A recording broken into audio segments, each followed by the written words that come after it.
ह्या ड्रोन हल्ले करणाऱ्या पाकवर भारताचा जोरदार प्रतिहल्ला। पाकिस्तानमधील रावळपिंडी शहर स्फोटांनी हादरलं। तसंच पाकमधील 3 एअरबेस भारतातील लष्कराकडून टार्गेट।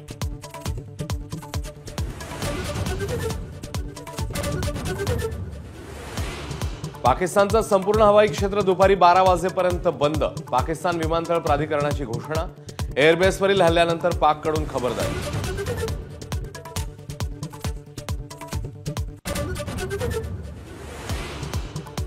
पाकिस्तानी सैन्याकडनं पुन्हा एकदा भारतीय नागरी वस्त्या लक्ष्य। बारामुल्ला ते भुज 26 ठिकाणांवर पाकचा ड्रोन हल्ल्याचा प्रयत्न।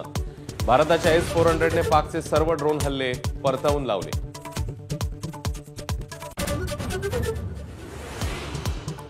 पंजाबच्या फिरोजपूरमध्ये पाकिस्तानकडनं नागरिकांवर ड्रोनद्वारे हल्ला। पाकच्या हल्ल्यामध्ये 1 कुटुंब जखमी।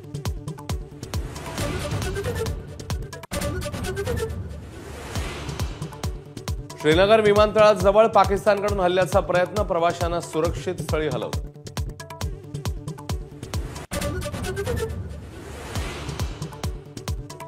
IMF कडनं पाकिस्तानला 8,500 कोटींचं कर्ज मंजूर। तर पाकिस्तान निधीचा भारताविरोधात गैरवापर करण्याची शक्यता असल्यानं भारताने कर्ज देण्यास केला होता विरोध।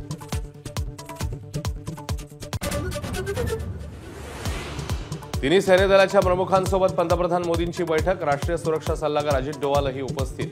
पाकच्या कुरापतींविरोधात रणनीतीवर चर्चा।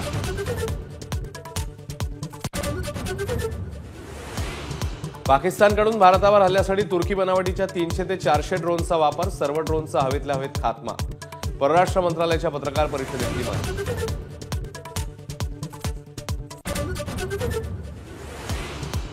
भारताने प्रतिहल्ला करू नये यासाठी पाकिस्तानकडनं नागरी विमानसेवेचा ढालीसारखा वापर। त्यामुळे भारताने संयम दाखवला।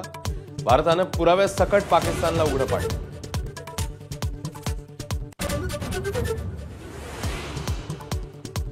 पाकिस्तानकडून भारतातली धार्मिक ठिकाणंही लक्ष्य। गुरुद्वारा, मंदिर, चर्च यांच्यावर हल्ले। कंगावाखोर पाकने हात वर केल्याची परराष्ट्र सचिवांची माहिती।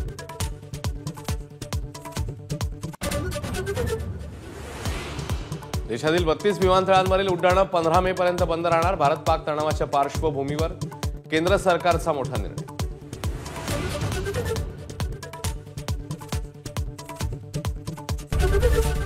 एबीपी माझा, उघडा डोळे बघा नीट।